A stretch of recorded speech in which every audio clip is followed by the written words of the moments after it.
Hi and welcome to Happy Kitty Kitchen. I'm making chicken cordon bleu today, so keep watching if that's something you love.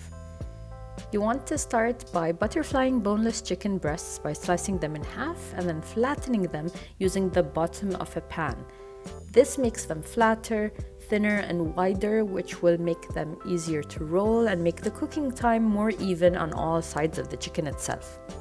Unfortunately for me, I was working with a small chicken and small chicken breasts, so you'll definitely want to find a larger sized one if you want this process to be easier, but I still managed to make it work using the plastic wrap rolling method, which I will show you in a bit. Place the chicken breast on plastic wrap, place the ingredients that you're planning on filling it with.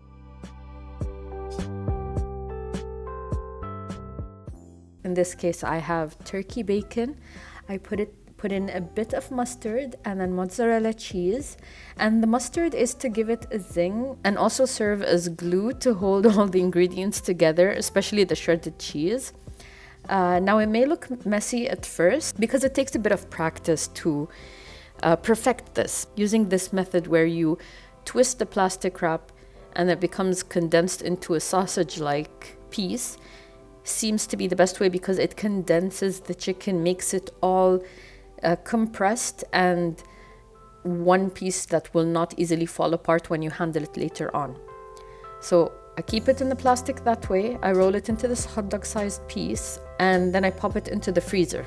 So you can get creative with the fillings that you want to use. You can use smoked turkey slice, turkey bacon, veal bacon, and as for the cheeses, you can use Emmental cheese, mozzarella. You can choose mustard or even opt out of that if you don't like mustard. And during another time that I was making this recipe, I tried the chicken stuffed with smoked turkey and stinky blue cheese, which actually turned out remarkable. So I would recommend you trying that if you don't shy away from a stinky cheese. Once I'm done rolling all the chicken breasts, I put them in the freezer for a minimum of 45 minutes. We're gonna need them to solidify so that later on, when we're rolling them and coating them, they will not open up easily. So while that's happening, I'm going to move on to the seasoning of the seasonings that I'm adding to the coatings. I have dried oregano, salt, black pepper, onion powder, garlic powder, and sweet smoked paprika or just regular paprika if you don't have that. These combination of spices are my go-to combinations when I'm coating anything. I use it for chicken schnitzels, I use it for fried chicken, chicken nuggets. They're just generally a good, reliable range of flavors. I'm going to add the seasonings to the all-purpose flour, and I'm also going to add them to the breadcrumbs. Now, apparently, I forgot to film the coating steps. I thought the camera was running, but apparently it wasn't. But you take the chicken out of the freezer, you unroll the plastic wrap, you remove the plastic wrap, and then you first put them into the flour to absorb any moisture and create a coat. Then you roll it into the egg wash. Then you roll it into the breadcrumbs. Got it? So that's flour, eggs, breadcrumbs. Now in a pan, heat up your frying oil well before you lower in the now coated chicken. We won't cook them until they're done. What we're doing is just getting a sear on the outside, which will seal the chicken and keep it from unrolling because it will become harder. So now we're just gonna give them a bath using a spoon and make sure the oil gets to all sides, all outer sides of the chicken. I'm going to do that for about 6 to 9 minutes or just until the outside is golden brown and crispy. Then I'm removing them and putting them on a sheet to go into the oven. If you cut into one now, which I did, you will see that the center is not cooked through. The chicken inside is still raw. And that is why I'm going to pop them into a preheated oven at 175 degrees Celsius to continue cooking steadily. If you continue to cook it in the oil, the outside will burn by the time that the insides are cooked through.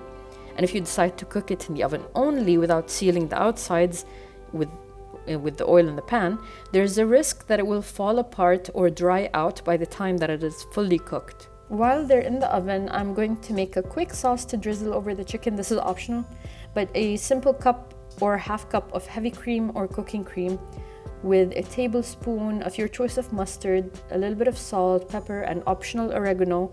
Heat it all up in a pot and mix until they're all incorporated. Don't cook it down too much like I did, because it will become thick and gloopy.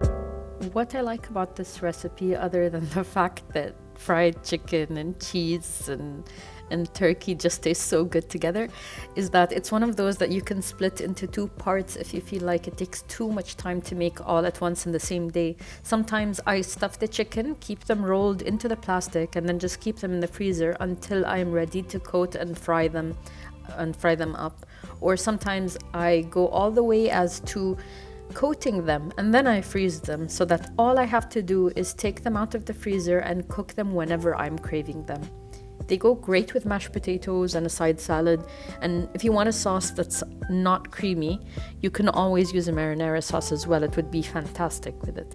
So if you've made it this far into the video and you're still not craving chicken cordon bleu or you're not even curious to try it, I must have not sold it very well.